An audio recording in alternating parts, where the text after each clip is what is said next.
මේ වියදම් එක්ක මාසෙට අමතර ආදායමක් තිබ්බනම් අතේ තියෙන ෆෝන් එකෙන්ම දැන් පහසුවෙන් මාසෙට අමතර ආදායමක් ගන්න පුළුවන්. ශ්‍රී ලංකාවේ විශාලතම පාර්ට්නර් ප්‍රෝග්‍රෑම් එකත් එක්ක එකතු වෙලා කිසිම මුදලක් වියදම් කරන්නේ නැතුව මාසිකව විශාල ආදායමක් ලබා ගන්න. අදම අප හා සම්බන්ධ වෙන්න.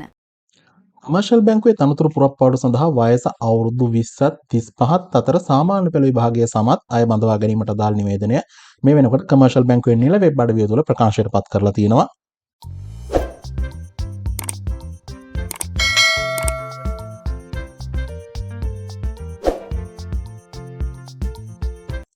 කමර්ෂල් බැංකුවේ නිල වෙබ් අඩවියට ගියාට පස්සේ අපිට බලා ගන්න පුළුවන් මෙන්න මේ වගේ කැරියර්ස් කියලා තීරුවක් තියෙනවා. මේ කැරියර්ස් කියන තීරුවේ අද අපි කතා කරන ඇමතුම් මධ්‍යස්ථාන සහකාර තනතුර සම්බන්ධයෙන් සියලුම විස්තර සඳහන් කරලා තියෙනවා. මේ සඳහා අවශ්‍ය කරන සෑම ලින්ක් එකක්ම මම ඔයාලට වීඩියෝ ඩිස්ක්‍රිප්ෂන් එකේ සඳහන් කරලා තියන්නම්. ඒ වගේම තමයි www.combank.lk කියන කමර්ෂල් බැංකුවේ නිල වෙබ් අඩවිය හරහා මේ සම්බන්ධයෙන් සියලුම තොරතුරු ලබා ගැනීමේ හැකියාව පවතිනවා.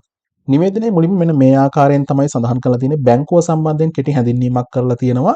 ශ්‍රී ලංකාවේ වැඩිම සම්මානලාභී ඒ වගේම ලෝකයේ හොඳම බැංකු 10 අතරට එකතු වූ ප්‍රථම ශ්‍රී ලාංකික බැංකුව විදියට කමර්ෂල් බැංකුව හඳුන්වනවා කියලා සඳහන් කරලා තියෙනවා. මේ සම්බන්ධයෙන් වන කෙටි විස්තරයක් තමයි නිවේදනයේ මුලින්ම සඳහන් කරලා තියෙන්නේ. අපි දැන් බලමු මේ තනතුර මොකක්ද? ඒ වගේම මේ තනතුරේ ස්වභාවය මොකක්ද?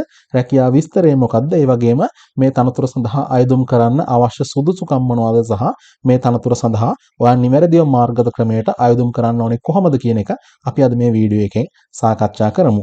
මුලින්ම සඳහන් කරා වගේ රැකියා නාමයේ විදියට සඳහන් කරනවා ඇමතුම් මධ්‍යස්ථාන සහකාර කියන තනතුර සඳහා තමයි බඳවා ගැනීම සිදු කරන්නේ. අපි බලමු මේ ඇමතුම් මධ්‍යස්ථාන සහකාර තනතුර සඳහා අයදුම් කරන්න ඔයා සතු වෙන්න ඕන සුදුසුකම් මොනවාද?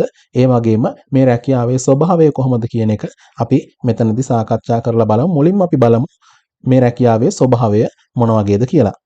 මේ රැකියාවේදී ඔයාලට කරන්න තියෙන වෘත්තීය මට්ටමකින් යුතුව ලැබෙන ඇමතුම් සහ පිටතට ගන්නා ඇමතුම් කාර්යක්ෂමව හැසිරවීම. ඒ කියන්නේ මෙතනදී ඔයාට එන දුරකථන ඇමතුම් සහ ඔයා ආයතනික මට්ටමේ බාහිරට ලබා ගන්නා දුරකථන ඇමතුම් කාර්යක්ෂමව හැසිරවීමක් සිදු කරන්න ඕනේ කියන එක තමයි මෙතනදී සරලවම සඳහන් කරලා තියෙන්නේ. ඒ වගේම වෘත්තීය මට්ටමකින් යුතුව තමයි ඔයා මේ කාර්ය සිදු කරන්න ඕනේ කියන එකත් පැහැදිලිවම සඳහන් කරලා තියෙනවා. ඒ වගේම තමයි විමසීම් සඳහා කියන්නේ බාහිර පාර්ශවයක් හෝ ගනුදෙනුකාරයෙක් හෝ පාරිභෝගිකයෙක් ඔයාගෙන් යම් විමසීමක් කරනවා නම් ඒ විමසීම් සඳහා සාර්ථක විසඳුම් ලබා දීමත් මෙතනදී ඔයාගෙන් බලාපොරොත්තු වෙනවා කියන දේ සඳහන් කරලා තියෙනවා. ඒ වගේම තමයි බැංකුව විසින් පිරිනමනු ලබන සියලුම නිෂ්පාදන සහ සේවාවන් පිළිබඳව පාරිභෝගිකයන් දැනුවත් කිරීමත් මෙන්න මේ ඔයාගේ රැකියාවට අදාළ කොටසක් විදියට සඳහන් කරලා තියෙනවා. දැන් අපි බලමු අයදුම්කරුවන්ගේ සුදුසුකම් සම්බන්ධයෙන් වෙන කොටස. අයදුම්කරුවන්ගේ සුදුසුකම් යටතේ මුලින්ම සඳහන් වෙනවා වයස සම්බන්ධයෙන් සුදුසුකම. වයස අවුරුදු 20ත් 35ත් අතර ඔබට අයදුම් කිරීමේ හැකියාව පවතිනවා. ගැහැණු සහ පිරිමි කියන දෙපාර්ශවයටම අයදුම් කිරීමේ හැකියාව පවතිනවා. ඒ වගේම තමයි අධ්‍යාපන සුදුසුකම් යටතේ මෙන්න මේ ආකාරයෙන් සඳහන් කරලා තියෙනවා. අධ්‍යයන පොදු සහතික පත්‍ර සාමාන්‍ය පෙළ, එඩෙක්සෙල් හෝ කේම්බ්‍රිජ් සාමාන්‍ය පෙළ විභාගයන්ගෙන් ගණිතය සහ ඉංග්‍රීසි විෂයන් සඳහා සම්මාන සාමාර්ථ හෝ ඊට ඉහළ සාමාර්ථයක් ලබාගෙන තියෙනවා නම් ඔයාට අයදුම් කිරීමේ හැකියාව පවතිනවා කියලා මෙතනදී සඳහන් කරලා තියෙනවා. උසස් පෙළ විභාගය පිළිබඳ මෙතනදී සඳහන් කිරීමක් සිදු වෙන්නේ නැහැ.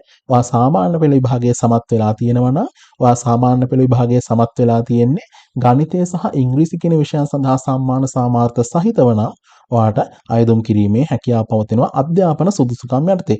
ඒ වගේම ඇමතුම් මධ්‍යස්ථාන මෙහෙයුම් පිළිබඳව පළපුරුද්දක් ඔයා සතු වෙනවා නම් මේකත් ඔයාට අමතර සුදුසුකමක් වෙනවා කියලා මෙතනදී සඳහන් කරලා තියෙනවා. ඒ වගේම තමයි සුවිශේෂී sannivedana කුසලතා. ඒ කියන්නේ භාෂා 3ම හෝ භාෂා 2ක් ඔයාට හැසිරීමේ හැකියාවක් තියෙනවා නම් ඒක ඔයාට අමතර සුදුසුකමක් වෙනවා. ඒ වගේම තමයි මෙතනදී සඳහන් කරලා තියෙනවා භාෂා 3ම හෝ භාෂා 2ක් මනාව හැසිරවීමේ හැකියාවක් පවතින අයදුම්කරුවන් සඳහා ප්‍රමුඛතාවයක් ලබා දෙනවා කියන දේත් මෙතනදී සඳහන් කරලා තියෙනවා. ඒ කියන්නේ ඔයාට භාෂා 2ක් හෝ 3ක් පුළුවන් වෙන්න ඕනි කියන එක නෙමෙයි. කියන්නේ ඔයාට එක් භාෂාවක් පුළුවන් වුණත් අයදුම් කිරීමේ හැකියාවක් තියෙනවා.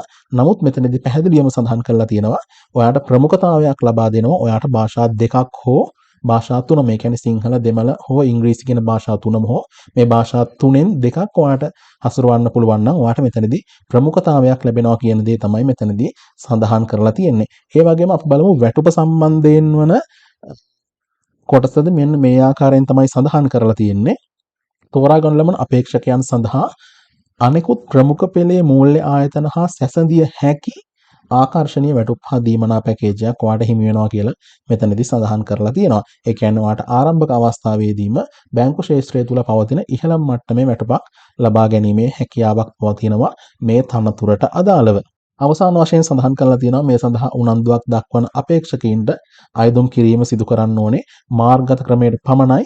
ඒ වගේම මෙතනදී නැවතත් සඳහන් කරලා තියෙනවා සියලුම අයදුම්පත් කමර්ෂල් බැංකුවේ නිල වෙබ් අඩවිය මගින්ම පමණයි යොමු කළ යුත්තේ කියලා. එතකොට මම ඔයාලට කලින් සඳහන් කරපු ආකාරයටම www.combank.lk කියන නිල වෙබ් අඩවියට ගියන පස්සේ ඔයාලට මේ කැරියර්ස් කියන තීරෝ යටතේ ඔයාලට බලා ගන්න පුළුවන් ඕපන් පොසිෂන් කියලා එකක්. මෙන්න මේ ඕපන් පොසිෂන් යටතේ තියෙනවා contact center associate. ඒ කියන්නේ අපි කතා කරපු තනතුරට අයදුම් කිරීමට අදාළ කොටස.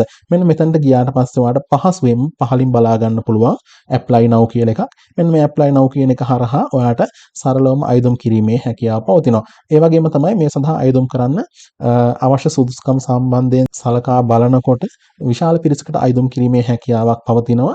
ඒ නිසා අයදුම් කරන්න පුළුවන් හැම කෙනෙක්ම අයදුම් කරන්න. ඒ වගේම තමයි තව කෙනෙක්ට වැදගත් වෙයි කියලා හිතනවා නම් වීඩියෝ එක ෂෙයා කරන්නත් අමතක කරන්න එපා. හරි, අදට අපි එහෙනම් මේ වීඩියෝ එක මෙතනින් අවසන් කරනවා. සියලුම දෙනාට සුබ දවසක්.